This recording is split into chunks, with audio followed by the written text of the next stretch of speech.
volume for yet another episode of IDP Unplugged. Today's guests are Tanmeen Patel from DPS Sharjah and Abhilash from Aaron High School, Varga. They have achieved something that most students only dream of, 100% scholarship to their dream universities. So welcome and congratulations. Thank you. It's quite a feat to receive a full scholarship and your parents will be so proud of you. How do you feel? What was your reaction when you first received the news? So for me, it was like I won the lottery. It's like, wow, I can't believe it. I was actually quite shocked and I was really very happy. And I also felt very relieved that my parents won't have that much of a financial burden now, but it was amazing. And what about you? For me, on that same day, my dad was going to pay the full fees of the first semester, but then for some reason we decided we'll do it a bit later. And just like 2 hours after we made that decision, I got that email, and I just couldn't believe myself. So proud of you guys. And can you tell us more about what you plan to study and what got you interested into the field of computing for you and environmental studies? So, computers, I had a love for computers since 6th grade. In 6th grade, I had a computer lab, and in that lab, my teacher taught us how to make a hello world page with HTML. And God, since I clicked on that HTML file and it opened on my browser, I was just fascinated by how many opportunities I had, the possibilities. And then from then onwards, I was joining all clubs, I was taking part of hackathons, and yeah, I knew that computers is where I want to go. So for me, I've grown up in Dubai my whole life, this bustling metro city surrounded by cars, tall buildings. So I really liked it when I went back home to my village. It was very peaceful, very mesmerizing. The nature was amazing. The tall mountains, the clean air, the fresh waters, the fresh streams. So it held a close place in my heart. So every time I just used to walk down the fields with my grandparents, it was amazing. So I wanted to preserve that. And so that's when I started loving nature. And I was like, okay, I want to preserve this. So let me take a degree in environmental studies. And then in my school as well, I participated in a few events, cleanup drives, and I gained exposure. So I was like, yeah, environment is the thing for me. I love nature and I want to protect it. Wow. So according to my knowledge, both of you are going to University of Sydney. Yes. And I want to know, was University of Sydney your first choice? How did you end up choosing this university? What was the decisions taken behind it? Yeah, can you start? Sure. So for my first priority, I had two universities actually, University of Sydney and University of New South Wales. Both were amazing, both were excelling in their own fields.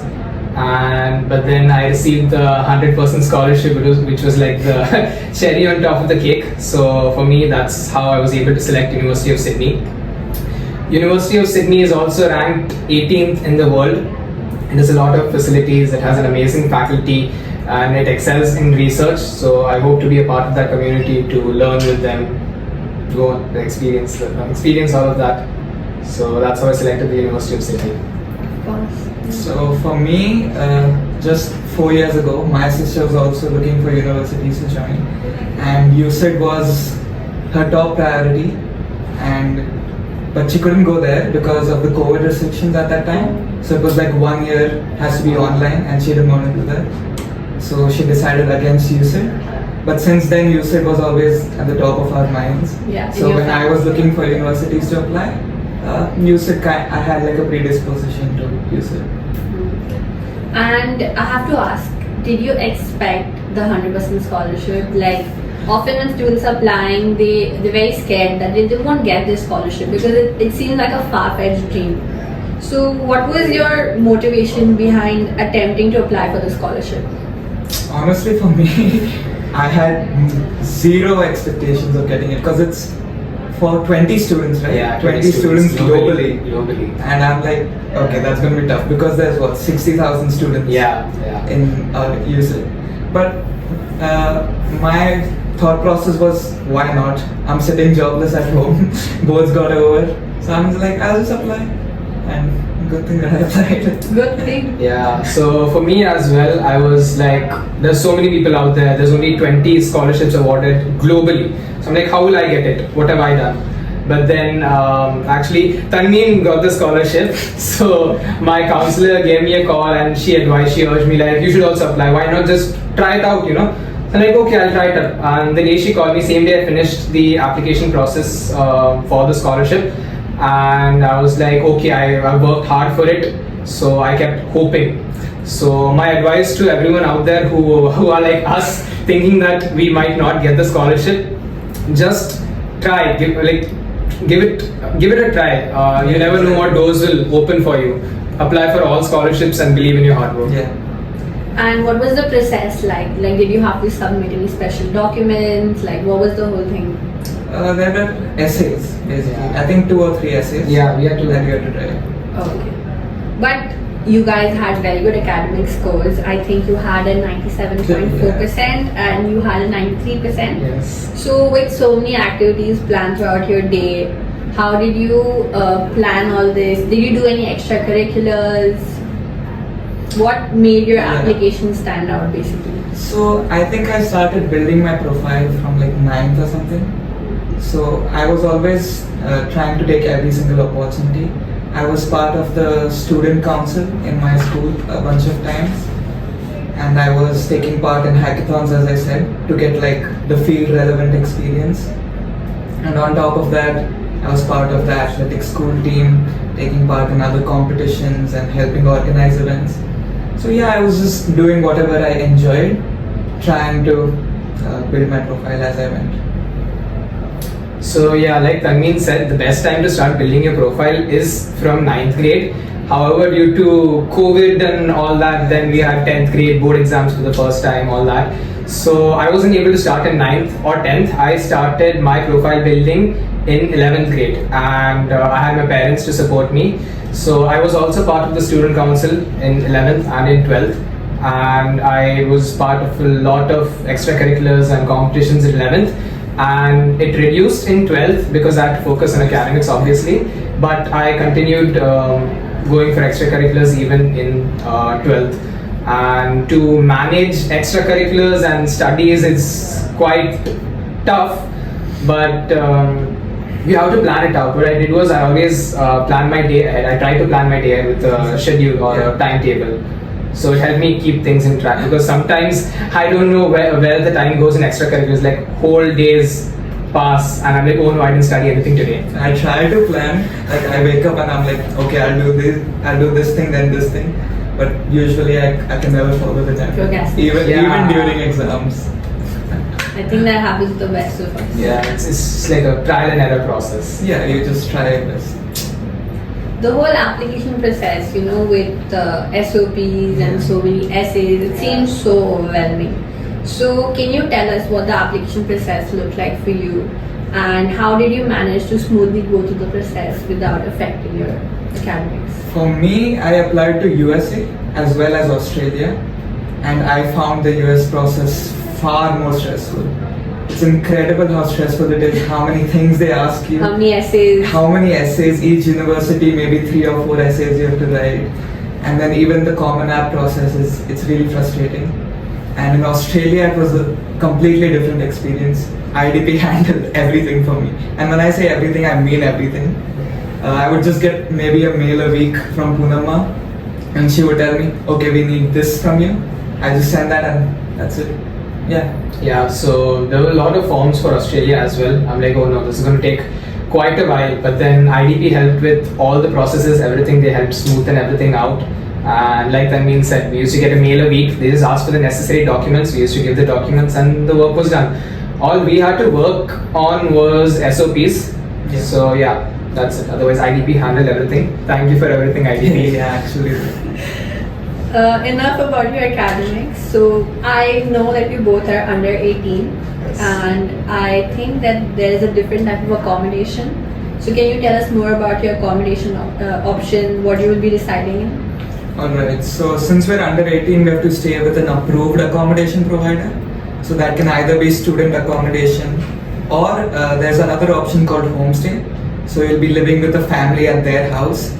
So I'm going to stay with an Indian lady in a suburb that's 1 hour away from campus. So yeah, it's going to be a fun experience. I'll be there for a month, and she has a dog, so I can't wait to make good friends with him. Yeah. So for me as well, since we're under 18, there's a few rules and regulations by the Australian government and the university as well.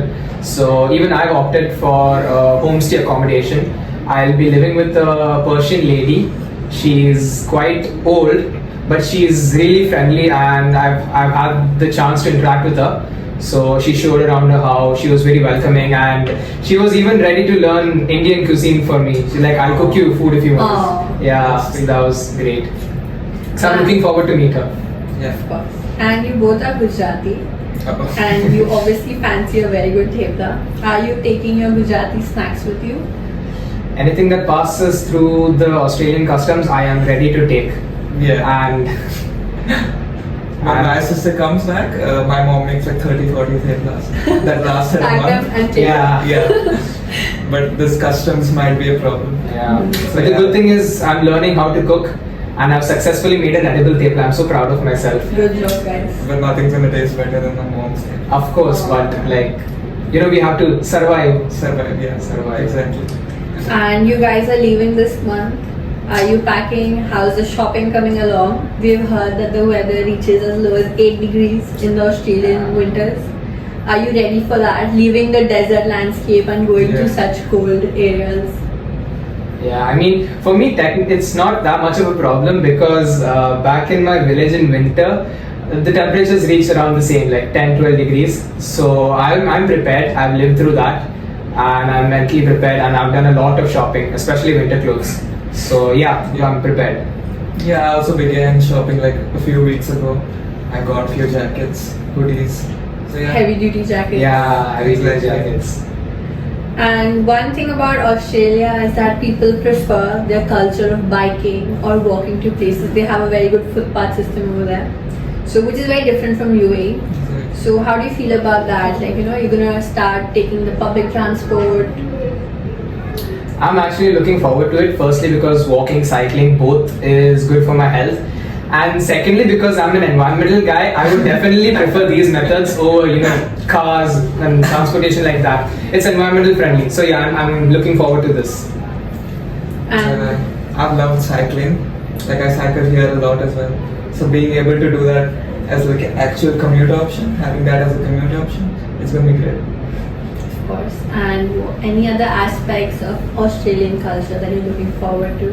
I've heard that they're really laid back. Yeah. And the people love to enjoy themselves. Going to the beach is like extremely common. Yeah. So I'm looking forward to that a lot. Oh, Yeah. the sports. Sports. Yeah, they say they say sports over there is pretty nice, Yeah. and the Australian people are really laid back, friendly, they're welcoming. So I look forward to interacting with them. And then Australia is a place filled with many cultures. So we get to explore many cultures as well. They have their own Australian culture as well, which is very unique, their history. So yeah, I look forward to it. They have a lot of greenery also. Yes, a lot yes. of trees. Yes, the environment there is also amazing. They also care a lot about the environment. So it's all good. It will be very refreshing. Yes. Going from the business. True. And when we talk about Australia, obviously we have the bugs and the snakes. How do you feel about that? Do you think you're equipped to deal with all this? My friends don't let me forget that I'm going to a place infested with spiders. But to prepare myself for it, I've started watching Khatron Ke Khiladi. So I'm getting used to the look of insects. Yeah, I think my- I'll manage, hopefully. Yeah, my friends also keep sending me reels. They're like, oh my god, you're going to this place filled with spiders like this, insects like this. So I've prepared myself the best with one thing: a scream of help. Of course. And well, it was a pleasure talking to both of you. We hope you succeed in your new endeavor, and we wish you the best of luck. Thank you Thank for you. joining us and enlightening all the students watching. Yeah. This is IDP Unplugged, and stay tuned for another episode.